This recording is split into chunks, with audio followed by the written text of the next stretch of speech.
Just put on some headphones and jumped on my machine. And I'm cutting rough and it's coming up all nice and clean. My homie's right behind me and he got some stuff to spring. All together now. Let's maintain that turf today, that turf today, that turf today. Ladies and gentlemen, welcome back.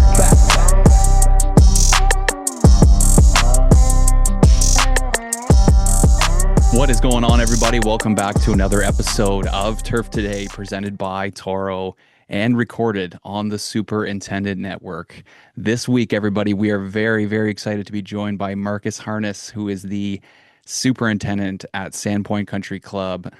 My name is Adam Kershane, joined by Brian Laurent. Everybody, let's get right into this one. I made it. Hey, what's up? Busy day for you? Just racing around, man, doing the normal stuff. Something new every day, right? That's it. Very similar to being on the golf course, right? Yeah. It was very nice being out there today. We had a full crew, but 80% of our staff was in doing different things, and first cut on greens tomorrow, which is exciting. We're nice. Looking pretty good. You know, a couple of areas, like every year, there's a couple spots, but all in all, everybody's pretty excited about how things are looking, and I think we might be able to get around in next week, possibly. Yeah, nice. Yeah, we're talking about opening in 10 days, so turf staff wants to play, a day or two before we open, which why not? Heck yeah, you got to take it for a test drive. Why not? Yeah. We had a couple new kids today. I was telling them about that. They're like, "Well, we actually get to play." I was like, "It's great because our superintendent doesn't play." I said, "I don't get to play all the time. So if you guys go out and play, you get to see different things on the course and things that golfers are actually thinking about or worried about or encounter." So it's perfect. And the guy's like, "Oh, that's great. Yeah, no, I can definitely do that for you." That's awesome. Love that part of it. Flip of a switch for you guys now, huh? Yeah, that's all everybody's talking about today. It's, oh my gosh, it's a summer day. It's so nice. Guys are out in t-shirts working and stuff like that. It's like, Yeah. last week, I finally got myself a monitor for this desk. Oh, yeah? Life changing. Yeah. So just wait till you go. Have you gone dual monitor setup yet? It's a widescreen, so I got a few different nice. things open here, and it came with like a swivel arm for the desk, Yeah. so it just move it all around. And I'm sitting here the other day, I set it all up, and I got one of the external trackpads, so I can just kind of sit here and play around on it. And I'm like, why haven't I not been doing this for years? Like, I just hunched over the little laptop all the time. Oh yeah, dude. For years, it's a I've game just been changer. using the little, keyboard and trackpad. So this is nice. I can just sit back and have it all laid out in front of me. Nice, dude. I tried to get like the most powerful stuff there is just because of like the size of the files that I'm always working with. I ended up getting like the Mac Studio computer. I mean, it's just literally like a little cube that sits on my desk, but it thing's like insanely powerful. Yeah. We had a lot of positive comments about Bubba. I think he did great. A lot of people either knew about him or really enjoyed the episode.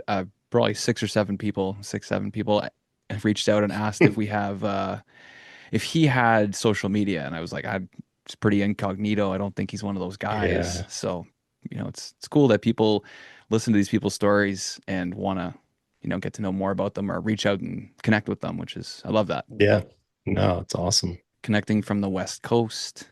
What's up, fellas? Trying to figure out my video right now. Is it cool if I try and sign out and sign back in real quick? Absolutely. Yeah. Cool. One sec. So Stanley Cup playoffs start tomorrow. It's pretty exciting. That's it. I saw I did see some commercials starting to promote some games. So I forgot that season was wrapping up. I think the NBA season's wrapping up too. Yeah, usually at the same time. I think the Stanley Cup's usually awarded before the NBA championship, but they play at the same time of year, right? So it all kind of happens together. Yeah, the NHL just ended last night, and they're going Saturday afternoon. Sens play tomorrow afternoon. So it's just quick turnaround. It's exciting. Yeah.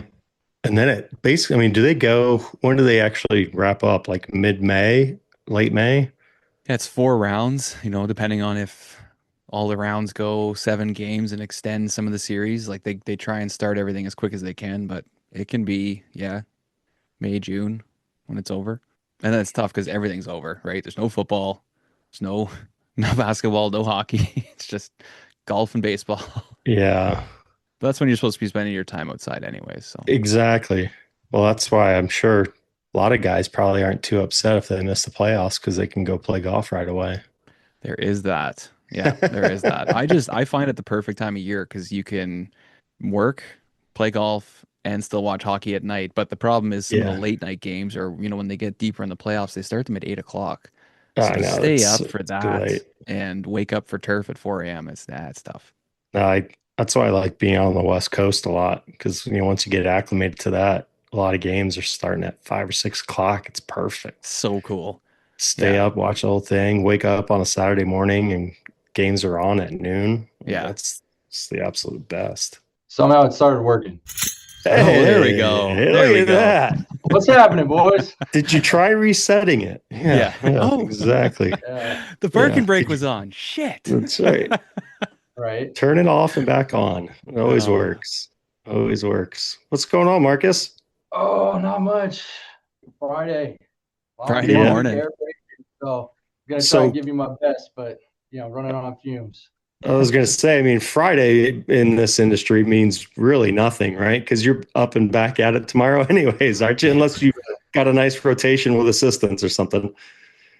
Yeah, we do have a good team in that regard, but I think we were here till about 7 o'clock last night. Wrapping up dry jack, trying to take advantage of some good weather, punching tees. Yeah, it's go time now. Yeah, I was going to say, are you guys Pacific Northwest? I mean, you stay semi mild for most of the year, don't you? Yeah, we're definitely open 12 months out of the year. We'll probably get a total of 2 to 3 weeks worth of closures, whether it's intermittent frost or freezes. We will go sub-freezing for a little bit and we'll end up closing. But for the most part, we get some bluebird days and 100 plus people on the tee sheet in the middle of February, and we got to be ready to Yeah. rock and roll. That's so cool, man. Well, Marcus, it's great to meet you. I was just telling Brian, you've been somebody we've chatted with since the start of Turf Today, and it's so cool to actually get to meet you via Zoom and get to, tell your story. And you got some really cool stuff too. We were going through your questionnaire and really excited to dig into things today. Yeah, thanks for having me. It is. I was thinking about it before hopping on. It was what you guys started right around COVID, or like right around the time I started my Instagram account for the club, and it was pretty cool seeing you guys explode. It's been fun to watch. And you could attest to this, back, you give it 5, 6 years ago, there wasn't a lot of different accounts, turf accounts or greenkeeper accounts, different team accounts. So you've seen the growth, not just from Turf Today, but from everywhere, right? There's so much more out there now. Yeah, it's fun. It's definitely if you're trying to watch, some dudes cut grass or throw some sand. There's some options out there now. All the very intriguing stuff. I love it. So, Right. Marcus, we always like to kick these off by just giving you a moment to introduce yourself. So tell us who you are. So Marcus Harness, golf course superintendent at Sandpoint Country Club in Seattle, Washington. We are in Seattle proper, about northeast suburb or neighborhood, if you call it, overlooking the lake.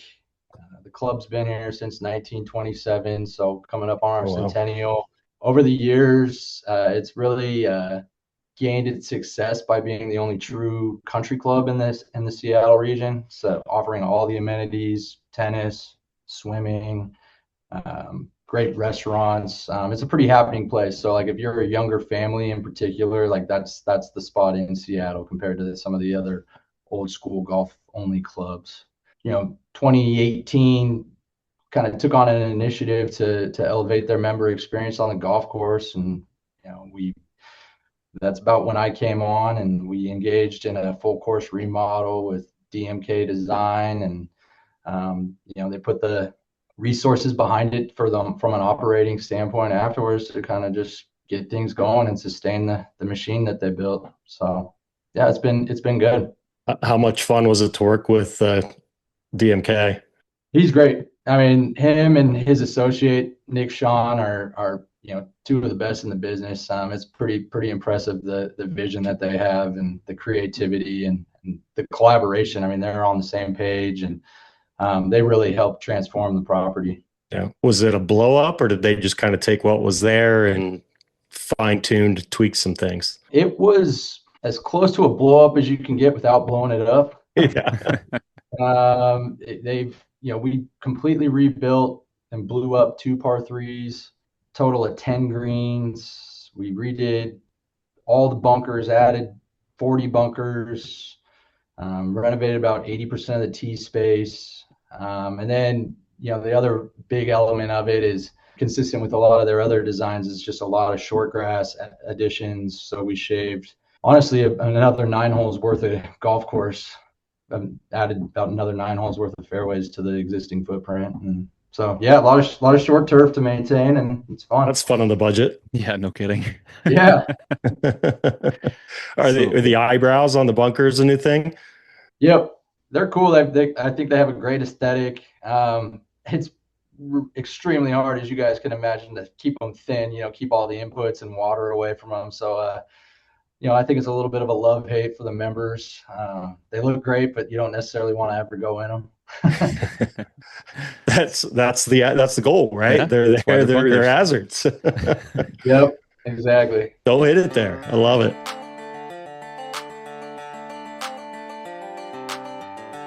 Intelli360 is a fleet management tool created by Toro that enables superintendents to track equipment, view its operation status, operating hours and maintenance needs, as well as create work orders. And now, for 2026, you can order parts directly from the platform. Plus, you can build some shopping and wish lists to streamline operations across your entire staff. To learn more, visit toro.com/Intelli360 for more details. Toro. Count on. So Marcus, you got to take us back here and walk us through this amazing career. Where I was saying to Brian, I don't know if we've had somebody on that's worked at 10 different golf courses. I think that's so cool. You must have drawn from so much different experience to bring you to where you are now. And so take us through your career, your life, kind of growing up and getting into golf. Yeah, so I'm from the Pacific Northwest. I grew up on a little island called Bainbridge Island, which is a 30-minute ferry ride west of downtown Seattle. And that's kind of where it all started for me. A little 9-hole golf course called Meadowmere Golf and Country Club. I was lucky enough that my parents bought a lot on the golf course. And, for $60 a month, you got a membership there.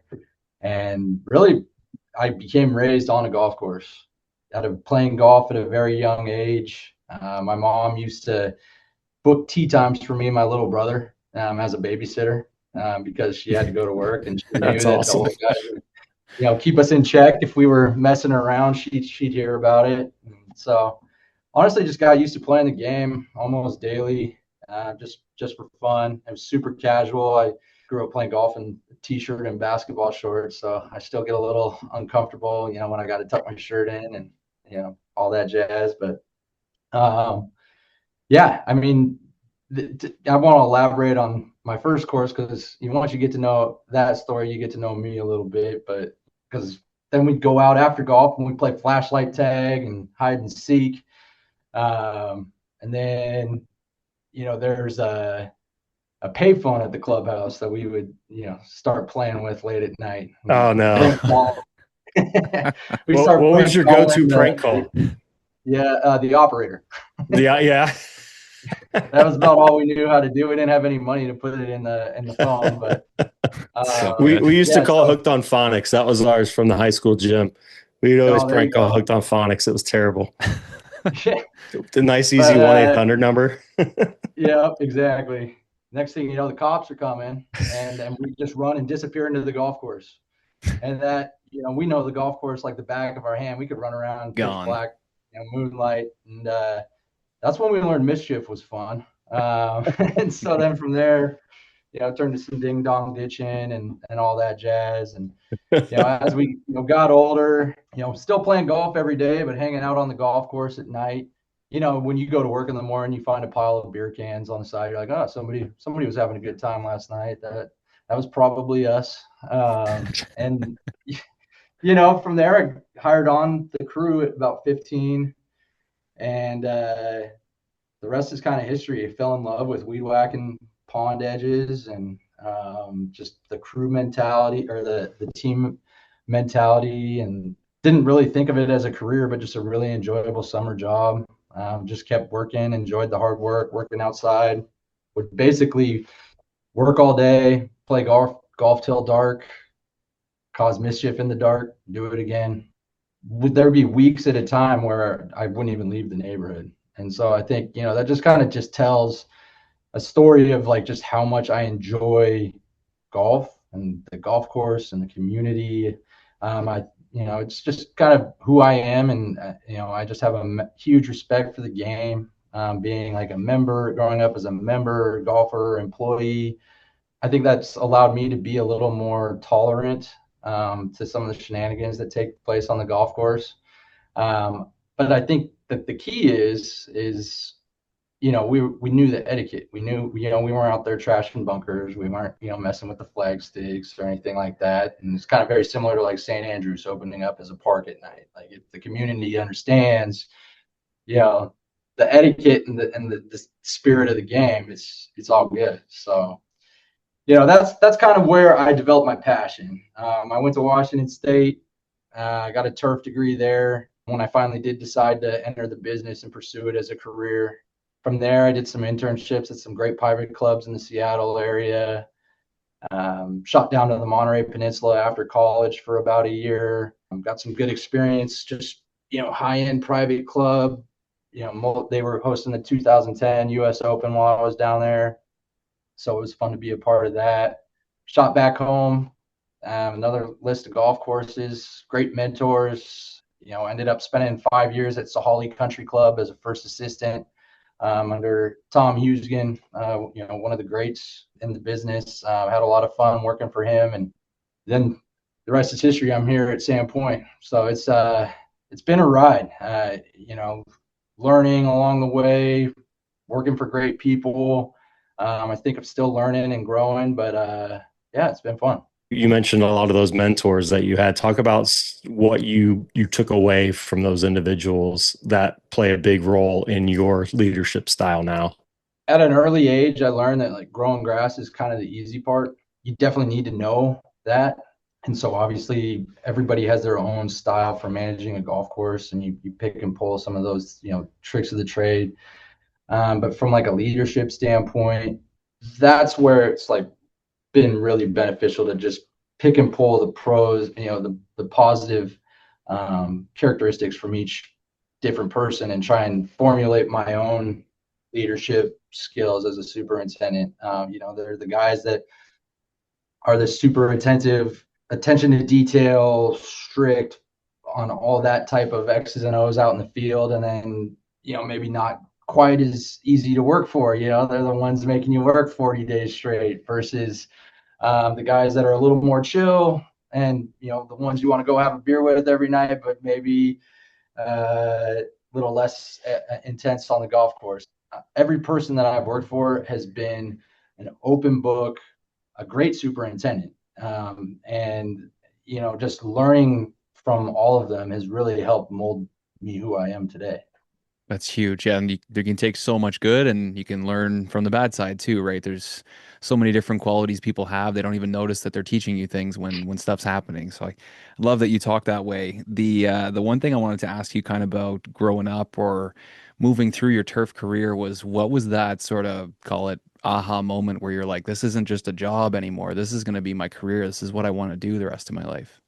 Good question. It's actually a funny story. So I was at Washington State University, and they had a little 9-hole golf course that they were basically shutting down to begin construction on a new 18-hole golf course called Palouse Ridge, which was also very fun to be a part of when I was working there, the construction side. But before that started, the golf course had basically ran down to nothing.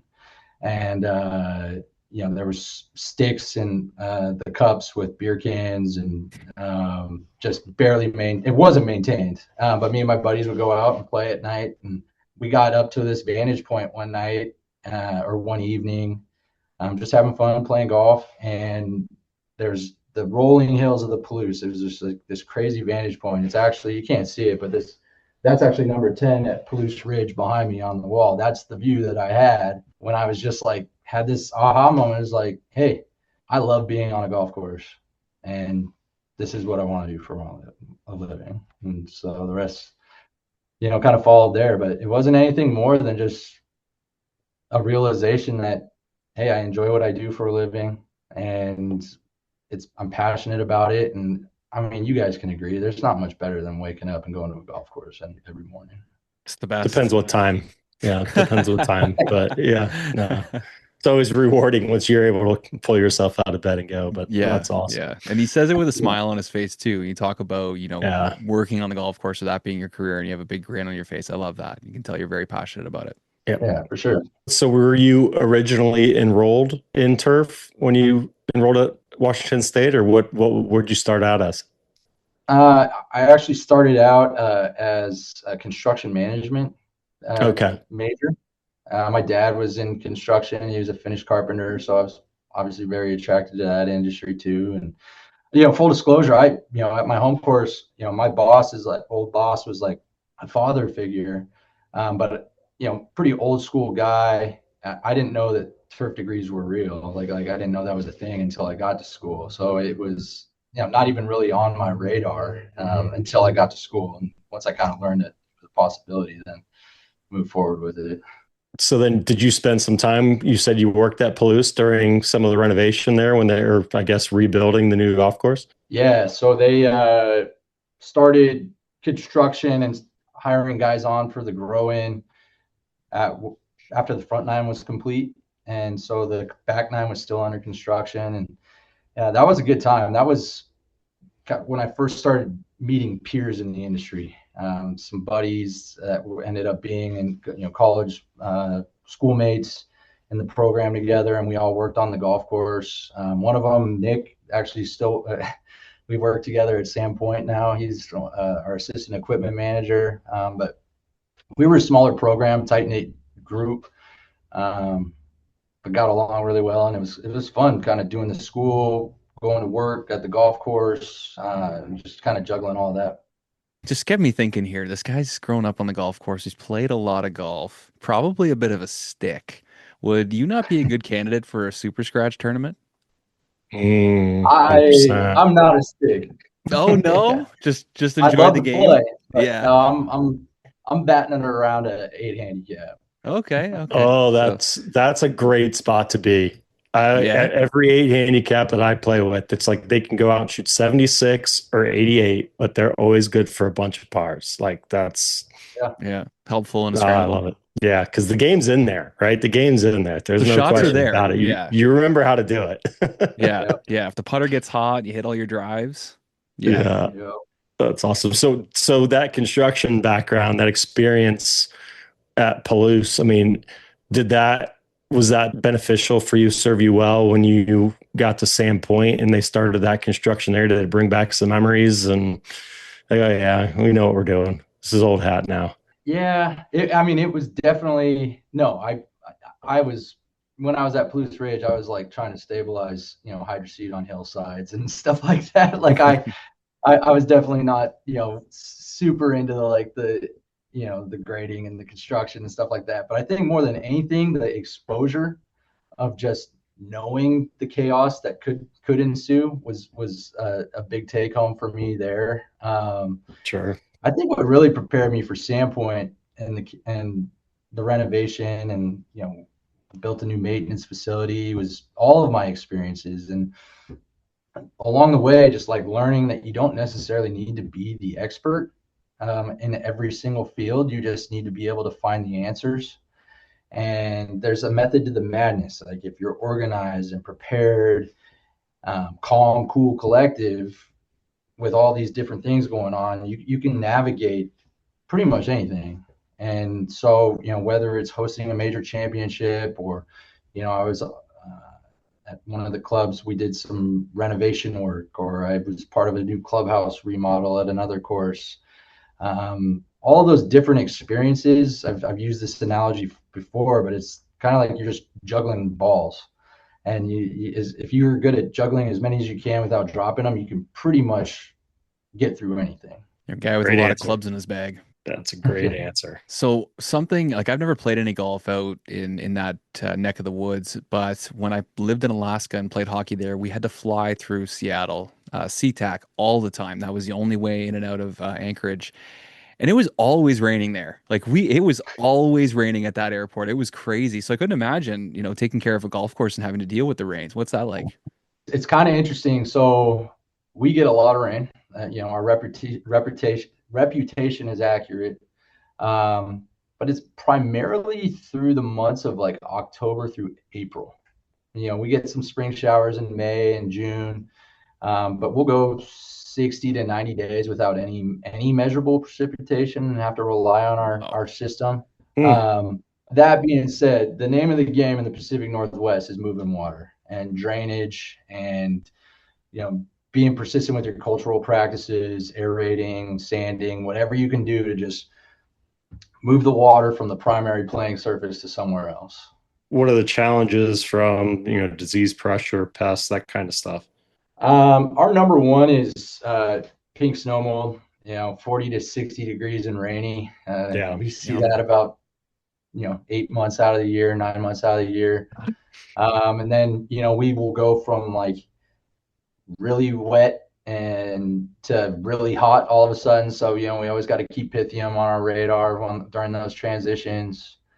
We do get the patch diseases, summer patch, those types of issues. And then probably the newer phenomenons is we're starting to get some more bugs migrating into the area. This is my first time ever having to deal with bill bugs. And then some of the nematodes are starting to poke their head. Guys in the area are starting to be more aware of sampling for nematodes. But yeah, I mean, it's probably like any region that, once you kind of get to know your parameters and your stresses, you can navigate it and plan for it. Our game, going back to the rain, the biggest thing is just you got to be ready to pull the trigger at a moment's notice. Because like for example, this week we're verticutting fairways, we were dry jacking greens and approaches, we ended up aerifying tees, but we had 2 days with that. Basically, we got shut down for rain. Like we had a thunderstorm roll in, and you can't do much of that. So, but now it's beautiful, 60 degrees and sunny, and it's Friday. Guys worked a long day, long week, but it's like, hey, let's knock out 9 more tees, and just to kind of remain persistent before next week. And so before I got on this call with you guys, I was actually getting my steps in, walking backwards on the aerifier. Oh yeah. That's a joy. The old backwards marathon. Yeah, I like it, man. I don't get out on the course nearly as much as I'd like to in terms of like working. So when I can, like, give me an airifier, give me a chainsaw, give me something that I can just like not listen to the radio and, not have to look at emails. I just want to kind of zone out. Yeah, get a little sweat on like that. Yeah. You find yourself doing a lot of the administrative stuff, not able to get onto the golf course as much as you'd like to these days. We're a multi-million-dollar operation, annual operation. And, I think my job is to just make sure the resources are ready to rock and roll. No delays on anything. We want to make sure that our team has all the resources at their disposal at a minute's notice. And so, kind of planning for that. In a country club setting, it's very important to be a proactive communicator, and just you never know. Like as you guys know, as superintendents, you wear a lot of different hats. Things are freeing back up for me a little bit. I was very involved with our recent maintenance facility that we finished construction and moved into this last August. Looks like a pretty nice office you're in there. Nice and fresh. Yeah, it worked out pretty good. We're if it was the old shop, I'd probably have 8 layers on because we have no climate control and just put a hoodie on. Did you see the new maintenance facility kind of boost morale and lead to more efficiency out on the golf course?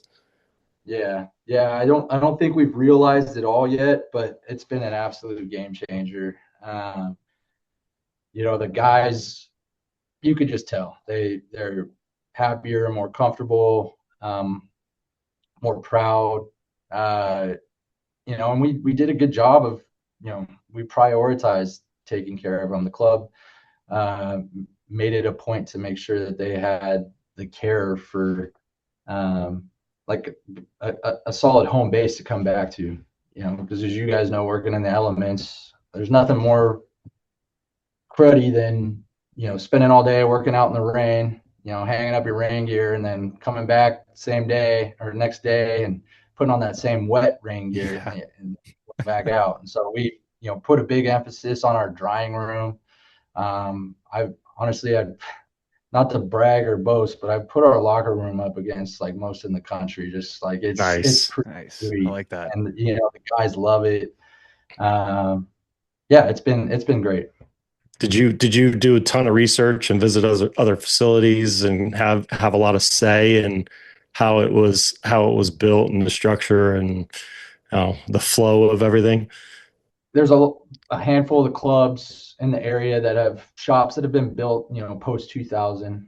So they were a great like baseline for kind of just. I mean, I knew what we needed, but the big one was understanding the square footage allocation. Like we were capped at how big we can build. So of that pie, how do we divide up how much goes to admin versus how much goes to equipment maintenance versus overall equipment storage? And there was a pretty consistent theme amongst those shops that I looked at. And then I would say the other big advantage for designing was our architect. We used Rogers McKeag out of Connecticut. And I don't know if you're familiar with them, but they are very involved in country club architecture. Their main go-to is clubhouse restoration. They do a lot of the old clubs in the Northeast, but they also, have a pretty solid maintenance facility portfolio, which was honestly a godsend during the design phase because I'd be getting asked questions about utilities or how much BTUs do you need here, and I'm like, I have no idea. Would you do it? you know Well, it sounds like it so was time for a new one too. The old one was 100 years old. Are you guys planning anything fun for the centennial year? I'm not sure yet. I know there's going to be festivities to come. We have a very social club. I think we're going to be doing a lot of celebrating, but I don't know exactly what we're doing. They're from like a long range planning standpoint. They're really focused in on uh, clubhouse remodel, and that's kind of they're gearing that. It's kind of in conjunction with kicking off the centennial is redoing the clubhouse. I think they're going to take our old building and convert it to some member use space. Believe it or not, for all the things that was bad about our old shop, I probably had the best view at the entire club. It was just perched in the parking lot, corner office, looking over the lake. So I think it getting converted to some member use will be pretty good. I like how you convinced them to rebuild the shop before doing the clubhouse. That's awesome. Well, I mean, that's kind of a tribute to the groundwork that was laid before me. The master plan that we did actually completely blew up and relocated uh, one of our par threes to clear space on the property for the new shop. So they went ahead and pushed forward with that. And then there was this chunk of land that obviously needed a shop built on it. So Got to do something. yeah. That's awesome. That's awesome. So you talked about the close knit relationships with a lot of your peers from turf school and that. So talk about kind of how your network of peers has developed over time and the role that those people play in your career. It's kind of the evolution of it all, right?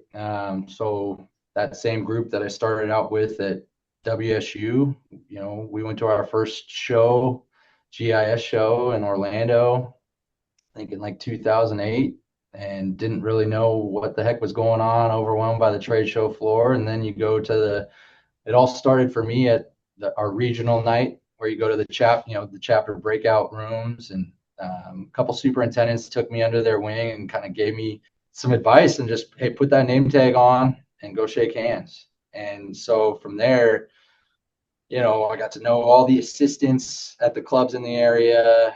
And next thing you know, you're meeting the superintendents. And as a student, you're pretty intimidated, to approach all the bigwig supers. But at the same time, those are the guys that I wanted to listen to most, right? And so even just being a fly on the wall, listening to a conversation, over time, that just kind of snowballs into a relationship. And hey, good to see you again. And now those same guys that I was spying on as a college student, I'm good buddies with because they're still all at the same clubs and I'm just down the road. And I think, that's probably one of the coolest things about our industry is that network.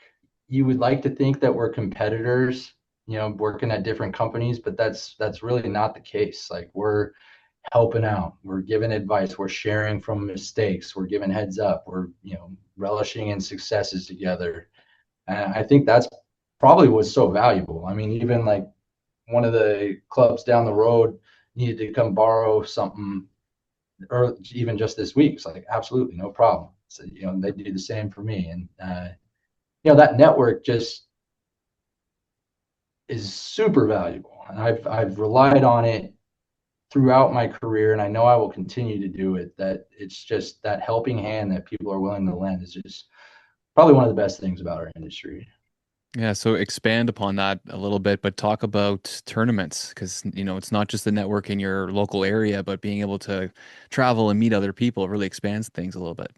Yeah, I mean, my network kind of exploded when I took off down to Monterey after college. I started as a AIT at Spanish Bay, working for Jeff Steen, which is kind of funny that I'm following Bubba Wright's podcast. Yeah. Yeah, that is good. I was Back like, to man, back.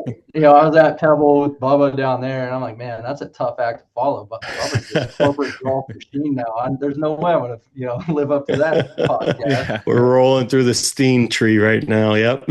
Yeah.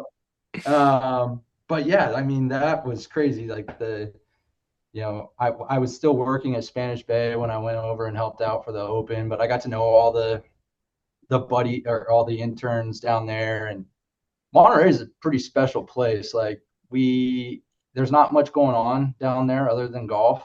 And so, and it was a pretty crazy life move for me. I went down there not knowing anybody. And so you'd start developing friendships, and ironically enough, all my friends are the guys that work at other golf courses. And so next thing Yeah. you know, we got a softball team and we're hanging out on the weekends. And so, a lot of those friendships have lasted throughout the years. And you can just see like that's, those big tournaments, like you mentioned, Adam, like bring everybody together. Like the US Open at 2010, I mean, there was 100+ volunteers. And as you know, at all these places, and, a lot of it's like a reunion for a lot of people, and a lot of it's an opportunity to make new friends. And, it's fun. It's a good time.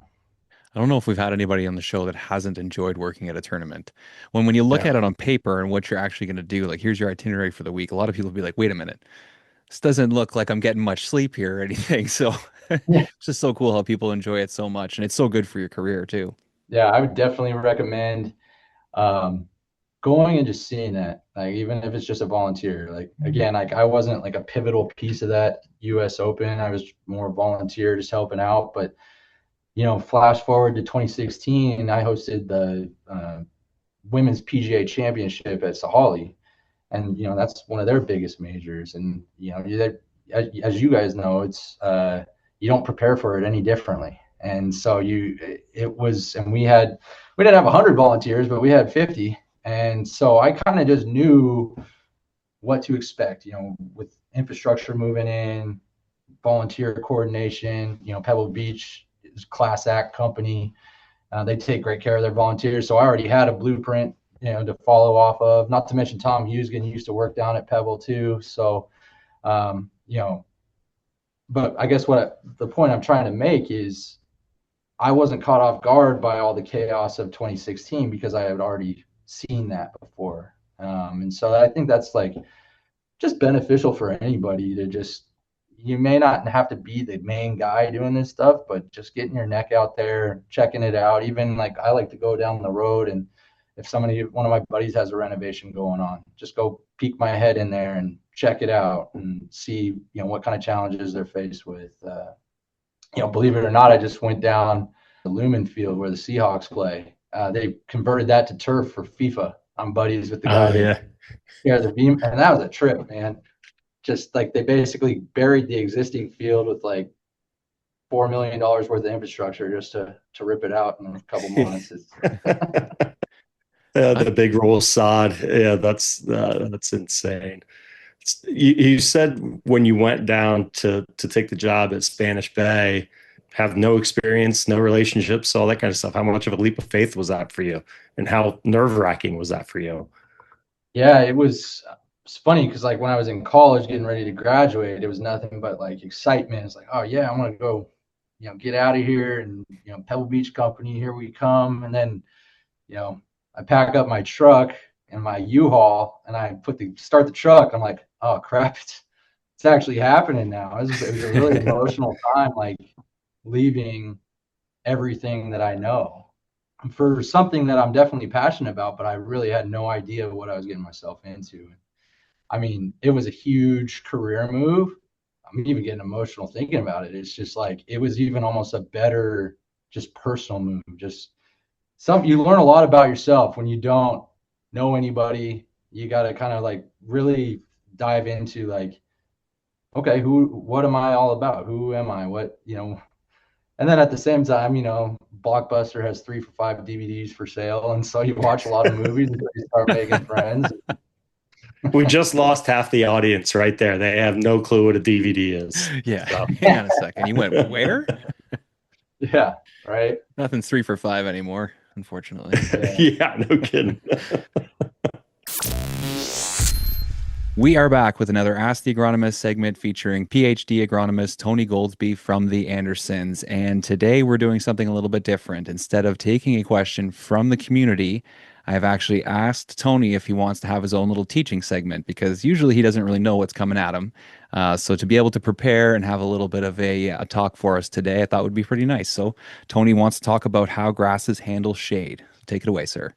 Awesome, Adam. Well, thanks again for having me on the show this week, and always, fun to get end user submissions and questions, but also fun to, bring up a topic that, was near and dear to my heart and working with, different types of tolerances and stress tolerances during my PhD work. And, one of those, I think, aha moments for me when I was kind of going through my graduate studies and getting ready for my prelim exams was the topic that we'll talk about this week, and that was, how grasses actually handle shade. And for the easiest way to kind of understand that is, the difference between light compensation point and then what you call light saturation point. And, to start with light compensation point, that's the minimum amount of light that your turf grass is going to need just to make, enough food, if you will, to equal the amount of respiration that it's doing and expiring that food, right? So that's kind of like your, bare minimum money in the bank. If you're, looking at your bank account, hey, I got to stay at zero, right? The amount of, food that you need or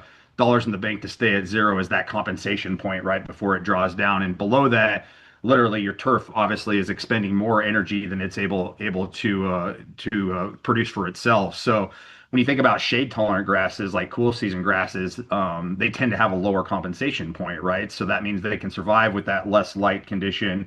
They can kick in photosynthesis at a lot lower level and therefore, be happier in those shade, situations. And if you flip that on the warm season side, that's why we have so much struggle, right? Is because they don't have a great low compensation point.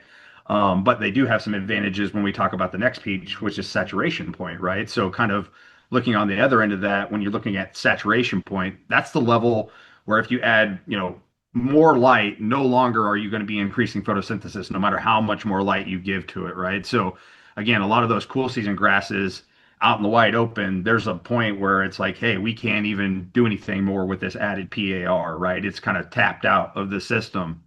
And when you think about shade adapted species and often how they saturate at lower light level light too, they're really built to maximize those limited morning or filtered light windows where, again, like I said, a warm season Bermuda grass or zoysia grass is just not going to do very well when it's trying to get its daily requirements of PAR and it's in some of those scenarios. So I think for me it was just, again, a big aha moment why for superintendents it's really critical that you put the right species in the right spot, right? So species selection, you're going to struggle probably always if you're trying to get a lot of zoysia grass or, Bermuda grass under your treeways on, warm season grass areas or vice versa, right? If you're trying to, get a cool season to withstand, really high sunlight and, really damaging, heat. You think about some of the Arizona areas where Bermuda grass thrives, right? We would never be able to try to get a cool season there. So, it's always less about can grass grow in the shade and more about, can we stay in that positive energy balance, right? And that positive energy balance is so important, right? Because anytime our grass has to recover from traffic or stress or anything like that, that's where it's tapping into. And if we're constantly leaving it on the edge of, being out of money, it's going to be pretty hard. So pretty cool topic. And again, I think if you can understand just, slightly light saturation versus light compensation and how it impacts your species selection, it'll make it a little bit easier to manage shade and maybe some of the cultural things you have to do around it. Awesome, Tony. Thank you so much for that. And it's another example of how many different things are going on the golf course without even people realizing, right? You're talking there, I was thinking about all the spots on our course and everything, and it's just like, oh my gosh, it's such a science. There's so many different levels to this game. It's so cool. This wraps up another Ask the Agronomist segment featuring Dr. Tony Goldsby from the Andersons.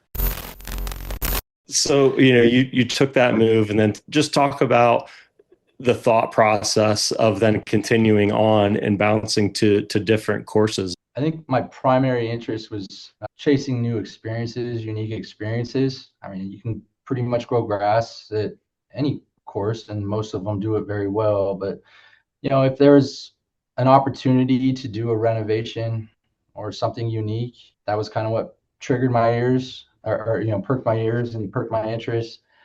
And obviously the superintendent was another big part of it. It was almost like kind of like interviewing the superintendent and like knowing like, hey, I want to be you. Like, so like, can I come learn from you? And so fortunately all the superintendents I've worked for have paved that road. So basically that roadmap that I've had is I left the Pebble Company to return home to Overlake Country Club that was doing a remodel. Like they were doing some renovation work and I had never been exposed to that. And so that was a great experience. And then I went to Whitehorse Golf Club, and that was unique because it was going from like one of the highest budgets in the state and a room full of assistants to a lower budget. But I was the primary first assistant. So like that was an autonomy based decision that, really helped me, really start learning how to manage resources. And then also they were building a new clubhouse. And it was like, well, that's pretty cool. I've never been around that. And so again, that's just something unique to be a part of. And then Sahaly was kind of the culmination of everything. It was the first assistant job at a 27-hole facility with a lot going on.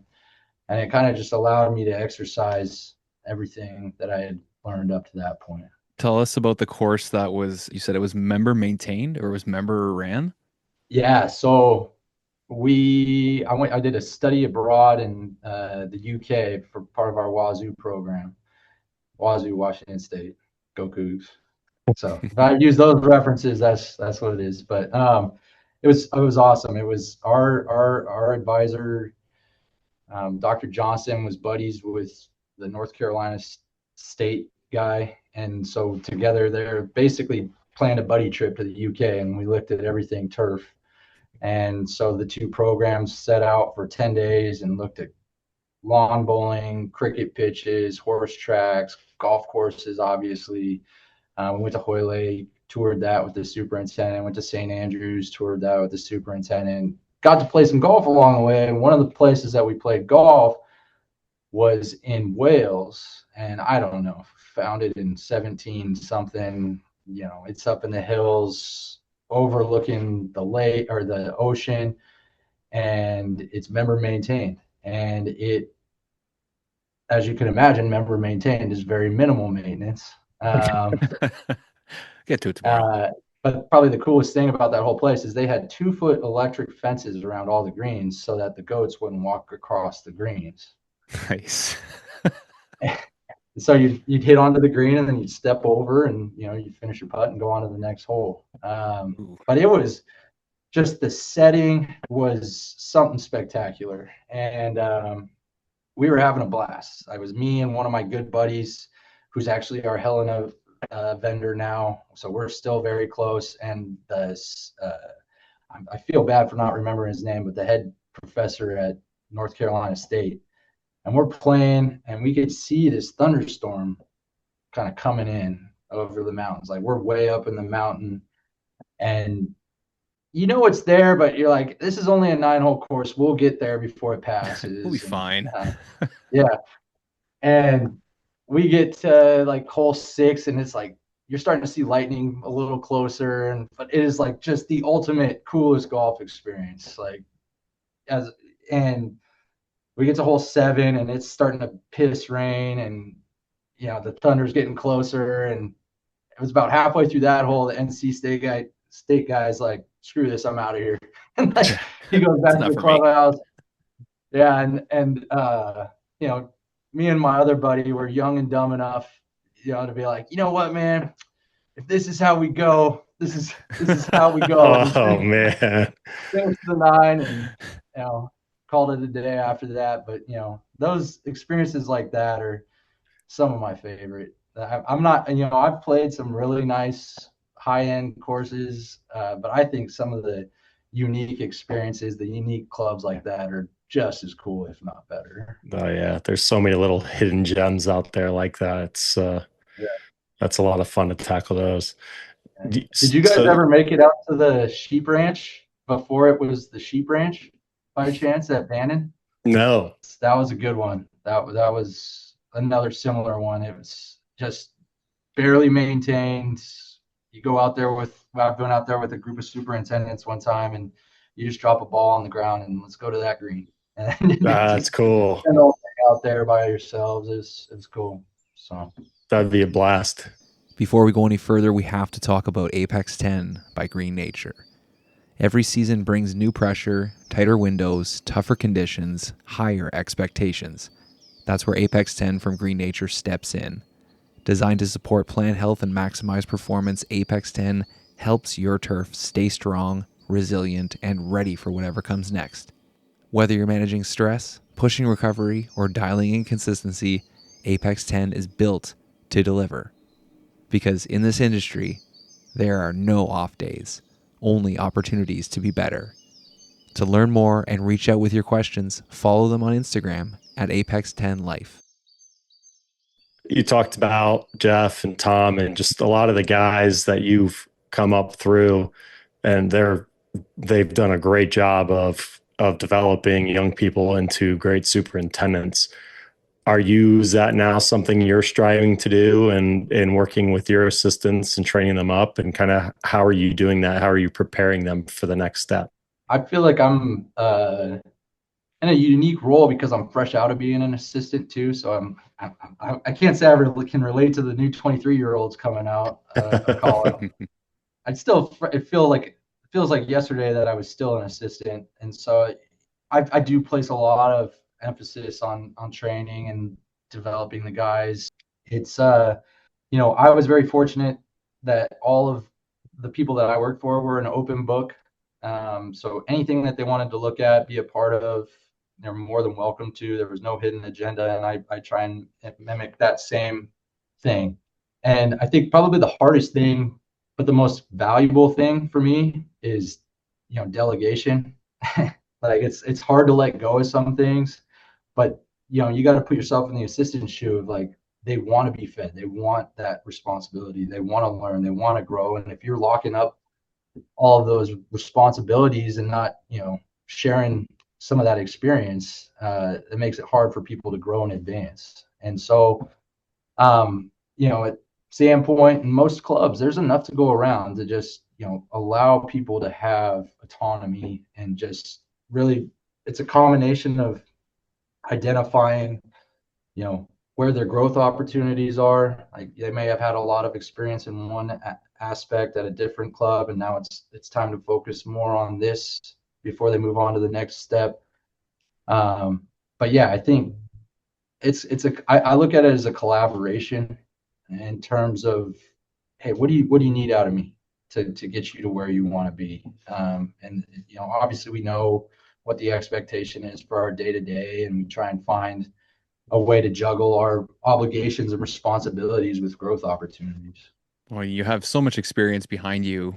Seem like you got a good head on your shoulders. So I'm sure anybody that comes to work for you or you're able to, help out along the way is really going to be beneficial. And it sounds like you have a lot of fun too. And that's a huge thing for a superintendent. You talk about a lot of the guys you worked for were very open and honest, and you can joke with and have fun. And I think that's very important to just be kind of somebody that's there for your staff. You're trusting them to do a lot of different things out there, and if you're just breathing down their neck all the time, it makes it tough. So that is a really good quality you have, and you're going to be able to pass that on. I have to ask you about this story here before we finish. During COVID, you had something happen on the golf course? COVID was wild for us, or for me in a lot of ways. I think it was crazy for everybody. But so we started our course remodel in the fall of 2019, and with the anticipated opening date of sometime in April of May of 2020. And so we're humming along, and obviously the world shuts down in April of 2020, and we go to this. We basically construction stops. We're close, but we're still growing in and stuff like that. And then on part of that too is my firstborn son was born on April 2nd of 2020. And so I'm in like the hospital, like not obviously going to the golf course as much as I can. COVID's going on, all that jazz. And so I'm just going back to the golf course, a lot more intermittently, right? And a lot of times you're out there by yourself versus, as a normal superintendent, you're looking at the golf course on a daily basis. And, anything that might be abnormal is normal because it isn't changing that much. But when you're going to the golf course, maybe once every 3 days, it's like, oh, what's going on over here, right? Well, the method for our bunker liner was sod. So I don't know if you're familiar with that, but we basically, excavate the bunkers, put the sod in, establish it, and then when the time comes, you spray it out with Roundup, and then then it's ready to put sand on top. It's dead grass. Well, I conveniently showed up in one of my intermittent visits to the golf course, and hey, the bunkers are dying out. That looks good. They're yellow. And then I'm looking over at the greens. Like, man, those are pretty yellow too. Oh no. My heart just starts pumping, right? And like, I'm like, oh crap, what happened? Did they forget to wash the sprayer out or something, And nobody's there because it's COVID, right? Like we're like doing like, I think we had one of our assistants, Mike, was on some part of the property. And so I finally was able to track him down and start talking to him. But in the meantime, my heart's pumping. I'm like, man, I'm going to get fired before I even open this golf course up. Yeah, but the bunkers look nice though, right? Yeah. Yeah, there's dead grass in the bunkers, right? It ended up just being, overregulation from our proxy applications, and it was all good. Nice. But it was like, oh man, it was scary. But it's like, it was kind of funny, like with that, that questionnaire, when you're like, what are some of the funniest stories from the golf course? It almost all of them seem to be like my mistakes that I learned from, or like, Yeah. the close calls that I got away with. That's how you improve, right? You make mistakes, you laugh about it, you learn from it, and you go on, right? Yeah. I mean, I don't, if I would have killed all the grass with Roundup, I don't know if I would have been laughing about it quite as much, but Yeah. Yeah. It's accurate. That'd be a lesson learned though. It's, for sure. stuff kills everything. Sure. That's Keith's saying, right? There are two superintendents, those that have killed grass and those that are going to kill grass. So Yeah, it's okay. Awesome. Well, Marcus, this has been great. We're coming up on an hour here. We usually like to give a little bit of time at the end just to kind of let you talk about anything you want to talk about. Yeah. Well, first off, thank you for having me. This is a treat. I've enjoyed listening to your guys' podcasts and following you on Instagram. And so keep doing what you're doing. So thank you. I'd be remiss not to put on my Superintendents Association hat for a quick second. And I'd like to put a plug in about the First Green program. It's for those that don't know, it's an opportunity to host educational field trips on the golf course. It was actually founded up in Seattle by one of my mentors, Steve Keeley, out at Glendale Country Club. I had the pleasure of working for him, and he's been the pioneer of this. Him and Jeff Gullickson since its infancy, and it's pretty cool how it's expanded all the way, to a national program adopted by the GCSAA. And I think the only plug that I want to say is, like, don't be intimidated. It's actually super easy and very rewarding. I've now got a partnership with a 4th grade class. They come out once a year to our chipping green. We set up a couple of stations looking at soil and, cup cutters, and they love it. We love it. The members love it. It's just a fantastic way to introduce young people to the game and grow the game. So if you have any questions, don't hesitate to hit me up, hit Steve up, hit anybody up. It's a great program that we'd love to see continue to grow. I've been a part of 2 or 3 of them, and I agree. I mean, probably the most rewarding experience I've had on a golf course was being involved with those and seeing the kids' eyes kind of light up and, whoa, really? But the thing I thought was most interesting out of that was the response from the teachers and the parent volunteers that are there to help. Like they're always blown away too. Like, I had no idea about any of this. That was always cool for me. Yeah, no, I agree. I mean, I don't even have to solicit asking if they're going to come back. Like they're always beat me to the punch, excited to come back with the kids. And I mean, anytime, cool. You guys know, I've said this before, being on the golf course is one of the best things to do, one of the best places to be. So, they're excited to come, and, we're happy to host. That's good. You got a pipeline then of crew members then for summer help here in a couple of years, When you're 14. Yeah. Yeah, we got a 4th grade class, so they got a couple more years. Yeah. Just a couple of years. That's okay. Just, keep engaging them. It's just like college recruiting. Just reach out to them every now and then, let them know, when the time comes, we're here for you. Get a group chat started. You got them hooked. That's it. You got them hooked.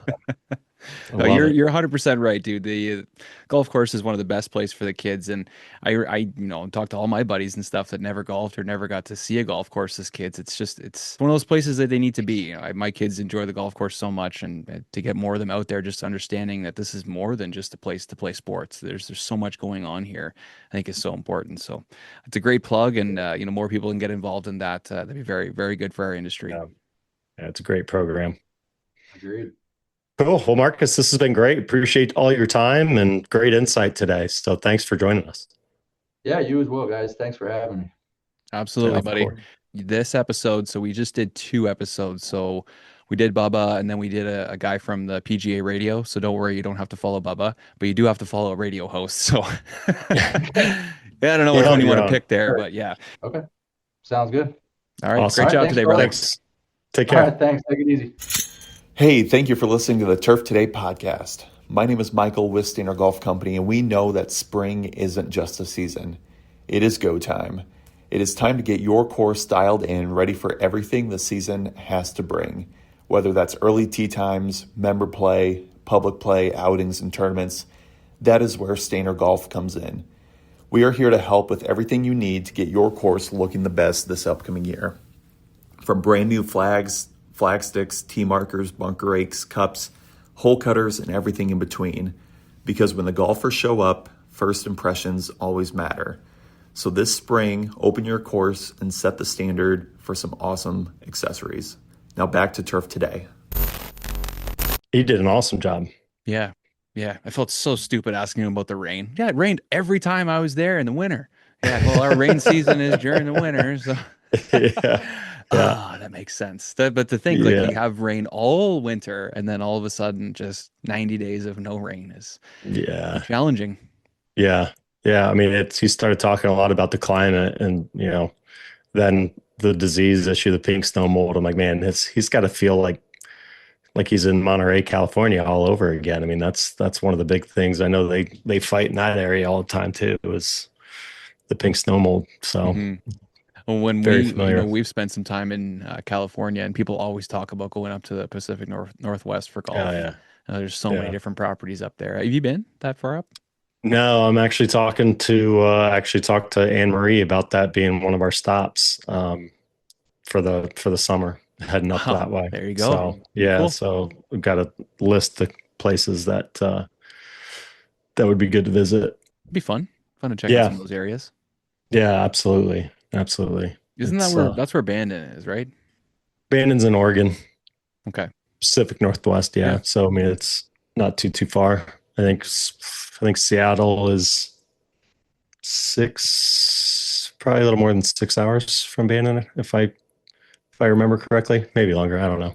I've been to Seattle once. I take that back, but it was like I was a kid. I think I was probably like 10 years old, 11 years old. So it's been quite a while. Yeah. Yeah. And I've only ever been out there just flying around, stopping in at Just that flying airport. through, huh? Yeah. Yeah. Yeah.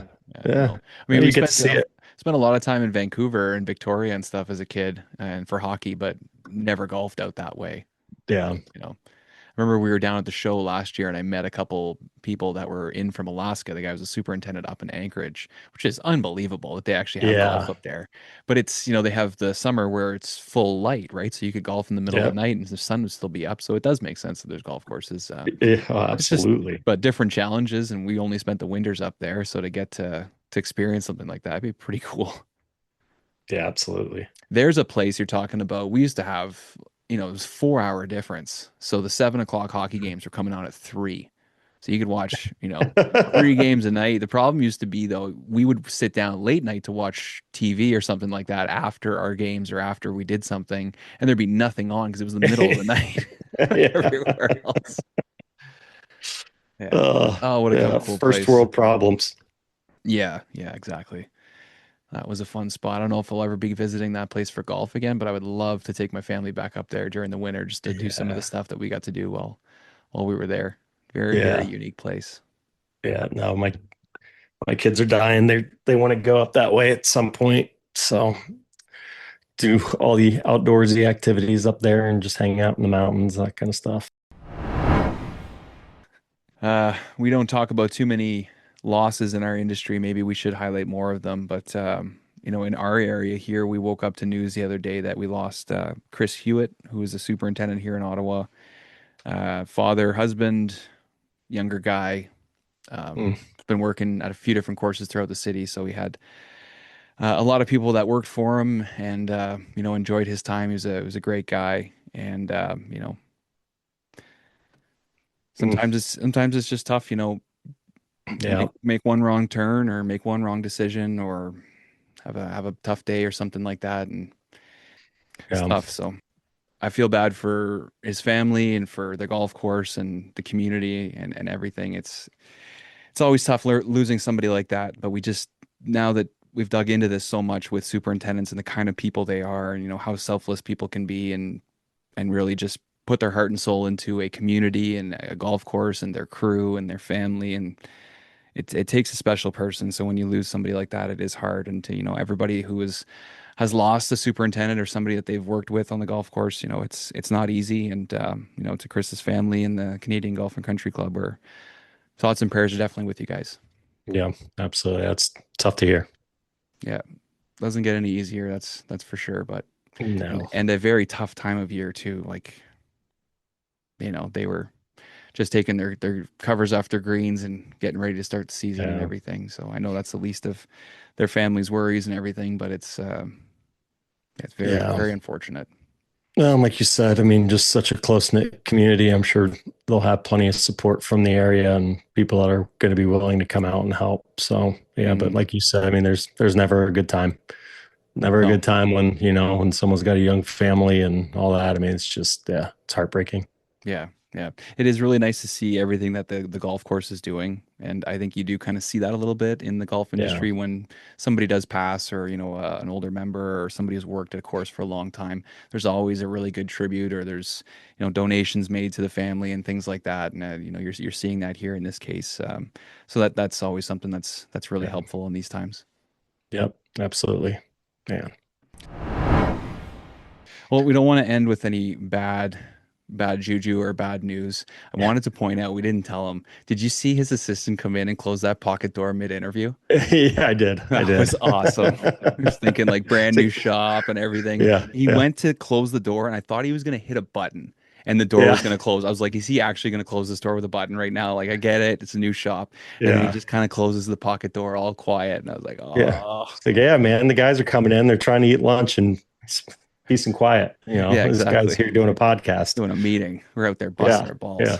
Yeah, exactly. Yeah, that's right. And turn that air fryer over to someone else, and he gets to go and sit in a nice, comfy office. Yeah, definitely. Funny. I'm going out to the Hunt Club soon to see Bobby Cook. He took over as superintendent after Eric Ruse moved on. I guess he didn't actually move on, but he retired. He's been there a long time. Yeah. But he's going to be on a little bit more. He was just down at Augusta volunteering, but Bobby's taking the job full Nice. time. They built their new shop last year, so they kind of have a state of the art tournament shop as well. So I'm going to see Bobby Nice. soon. I cannot wait to see that. I saw some Nice. pictures of it, and it just sounds like unbelievable. Yeah, no, I love getting in and seeing new facilities. They're so cool, and guys are so creative in what they come up with just to make things so much more efficient. And definitely, the end result, you would never think of a new maintenance shop leading to improved conditions on a golf course, but man, they really can. Once that the employee morale takes that step up just from having comfortable place, just like Marcus was talking about, the guys have somewhere nice to go to now. I mean, just the impact that has overall is it's immeasurable. Yeah. And one of the things these guys did is they moved the shop to a good location on the golf course that was right for everybody. They had 27 holes. Instead of having it in the parking lot by the main entrance of the course, like, let's tuck it behind the first green where you could get to everywhere. And then, now they have this space in the parking lot and everything. So I think you're starting to see that a little bit too. It's not just, well, we need to refinish this building. It's like, well, let's put this somewhere that actually makes sense for everybody. Yeah. As long as there's land available, that's the only problem. That's the other thing. Yeah, you got to have the space. A lot of the older ones don't, they're kind of landlocked, and you're working out of a temp tent for a little while until you can knock it down and build it back up. So yeah, ours is like at our place, you have to go past our shop to go into the main entrance, and the shop sign's been down for years, right? So people turn in. It's like, no, there's a parking lot with lights, and you can kind of see the practice green. It's up there. You don't need to turn in through the little gate. Like, oh my gosh, that's great. That's great. All right, man. Well, good job today. Okay, you too, buddy. All right, we'll see you. So much fun to get to hang out with Marcus. That was awesome. We got another great one next week. We got a big dog in the industry. Everybody, keep those reels sharp and get those asses out of those seats. Fast in the lane, never slow, no change. Came with the flame, put the game to the shame. Brains can't catch me, speed of the sound. Ground get shadow when my work break bounds. Crown is my goal, gotta take it now. You blink and you miss, take this route. Blink and this and blink and this and blink and this and blink and this and blink and this and blink and this and body's the blink and this.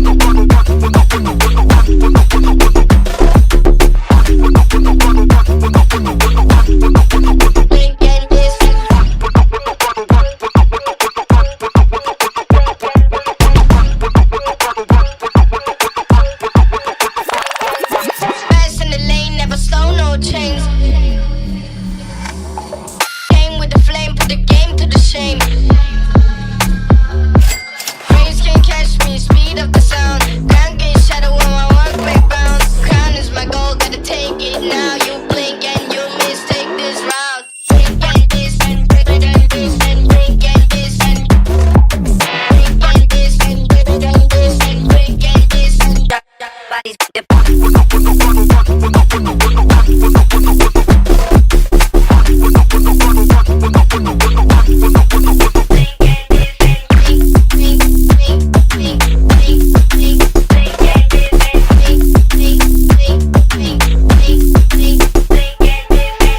You still with us? Okay, perfect. We could not decide on a track to end this whole thing with, so you're getting both. Demons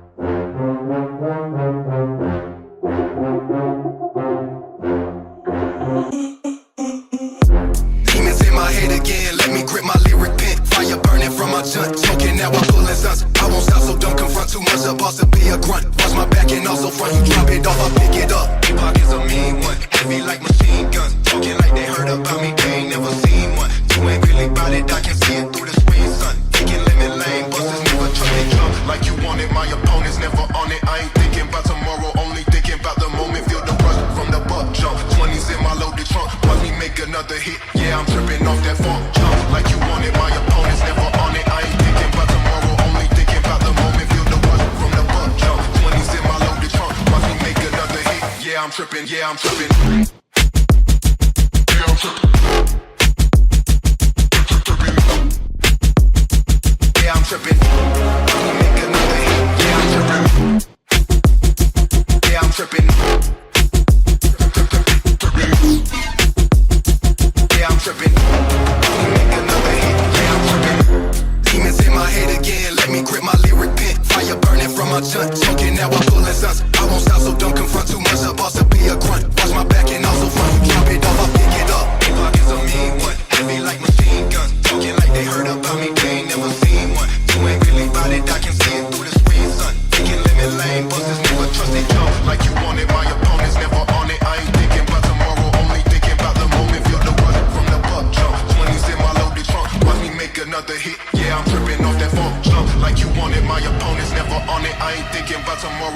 thinking about the moment, feel the